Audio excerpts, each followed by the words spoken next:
సభ్యుడు ఏ రకంగా ఎంకరేజ్ చేస్తారు? నిన్న ముఖ్యమంత్రి గారు అన్నారు, మేము అవసరమైతే శాసనసభ్యులను సభ నుండి ఎక్స్పెల్ చేస్తామన్నారు. ఇవాళ ఎక్స్పెల్ చేయకూడదు అయినను. ఈ రకంగా ఒక రౌడీ భాషను శాసనసభలో మాట్లాడుతుంటే, మాతృమూత్రులను అవమానిస్తా ఉంటే స్పీకర్ గారు మైక్ కట్ చేయరు, సభానాయకుడు ఖండించడు, పైగా ముసిముసిలు నవ్వుతా ఉంటాడు.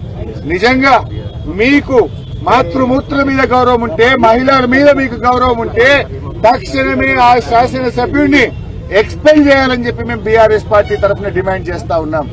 ఇదేమి రాజ్యం నాకు అర్థం కాదు. నిన్న మహిళా ఎమ్మెల్యేలను అవమానపరుస్తారు, ఇలా మాతృమూర్తుల్ని అవమానపరుస్తారు.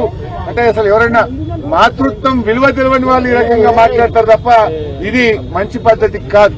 మేము కోరేది ఒక్కటే, ఇప్పటికైనా ఆ సభ్యుడి మీద కఠినమైన చర్యలు తీసుకోవాలని, అతన్ని ఎక్స్పెల్ చేయాలని చెప్పి మేము ఈరోజు బీఆర్ఎస్ పార్టీ పక్షాన్ని డిమాండ్ చేస్తా ఉన్నాం.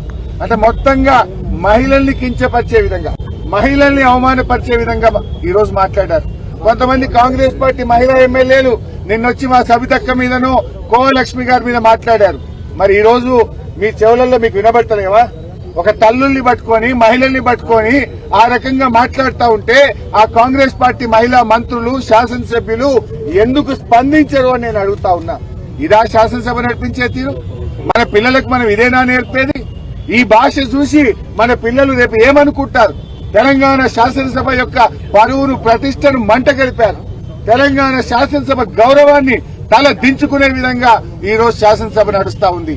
ఇది చాలా దుర్మార్గమైనటువంటి భాష, రౌడీ భాషను ఈ రోజు శాసనసభలో ఎంకరేజ్ చేస్తా ఉన్నారు. నిజంగా మేము ఆ రకంగా చేసి ఉంటే ఇవాళ ఒక్క కాంగ్రెస్ పార్టీ సభ్యుడు మిగులుతుండేనా? మేము ఆ రకంగా చేశామా? ఆ సంస్కృతి మేము ఎంకరేజ్ చేశామా? గతంలో ఈ శాసనసభ సభ్యుడు తెలంగాణ ఉద్యమం మీద కూడా మాట్లాడి నాలుక గరుచుకొని క్షమాపణ చెప్పిండు. మళ్లీ ఈ రోజు అదే భాష మాట్లాడినాడు. తప్పకుండా భగవంతుడున్నాడు, ప్రజలు ఉన్నారు, అతనికి తగిన శాస్తి జరుగుతుంది. ఆ శాస్తి జరిగేదాకా కూడా వదిలిపెట్టమని చెప్పి అతను డిస్క్వాలిఫై అయ్యేది ఖాయం. రేపు అతను మాజీగా మిగిలేది కూడా తప్పదని హెచ్చరిస్తా ఉన్నాం. అదేవిధంగా ఇవాళ జాబ్ క్యాలెండర్ అదొక జోక్ క్యాలెండర్ అయిపోయింది. ఆ రోజు 6 గ్యారంటీలకు చట్టబద్దత అన్నారు, అది బోగస్. వరి ధాన్యానికి బోనస్ అన్నారు, అది బోగస్. ఇవాళ జాబ్ క్యాలెండర్ బక్వాస్ అయిపోయింది. అన్ని బక్వాస్ మాటలు ఈ కాంగ్రెస్ పార్టీ. ఒక్కటన్న మాట మీద నిలబడరా? వడ్లకు 500 బోనస్ అన్నారు, 10% వండే సన్నాలకు ఇస్తామని ఎగబెట్టిండ్రు. మహిళలకు 2500 అన్నారు, మోసం చేసిండ్రు. వృద్ధులకు 4000 పెన్షన్ అన్నారు, మోసం చేసిండ్రు. ఎన్నో ఆశలతో, కోటి ఆశలతో ఎదురు చూస్తున్న నిరుద్యోగులకు నేటి జాబ్ క్యాలెండర్ బక్వాస్ గా మారింది, బోగస్ గా మారింది. ఏం చెప్పిండ్రు రాహుల్ గాంధీ గారు? మీరు అశోక్ నగర్ సెంట్రల్ లైబ్రరీ మెట్ల మీద కూర్చొని ఏడాదిలోగా కాంగ్రెస్ పార్టీ 2 లక్షల ఉద్యోగాలు ఇస్తామని చెప్పలేరా? ఏమైనా 2 లక్షల ఉద్యోగాలు? 8 నెలలు గడిచిపోయింది, 4 నెలలు మిగిలింది. ఏదో జాబ్ క్యాలెండర్ ఇస్తారంటే నిజంగానే 2 లక్షల ఉద్యోగాలు ఇస్తారేమో అనుకున్నాం. గత ప్రభుత్వం ఇచ్చిన నోటిఫికేషన్లు చూపించి అసలు ఎన్ని జాబులు ఇస్తారో లెక్క చెప్పకుండా ఓ డ్రామా ఆడింది కాంగ్రెస్ పార్టీ.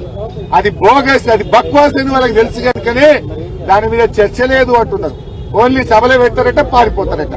మీరు నిజంగా 2 లక్షల ఉద్యోగాలు ఇచ్చే ముఖం అయితే, నిరుద్యోగులకు ఇచ్చిన మాట నిలబెట్టుకునేటోళ్ళు అయితే చర్చకు ఎందుకు భయపడ్డారు? చర్చ చేయమంటే తోక ముడుచుకొని ఎందుకు పారిపోయినరు? ఎందుకు చర్చ చేయడానికి భయపడ్డది కాంగ్రెస్ పార్టీ? అంటే ఈ రాష్ట్రంలో నిరుద్యోగ యువతను కాంగ్రెస్ పార్టీ మోసం చేసింది. 4000 బృతని మోసం చేసింది. 2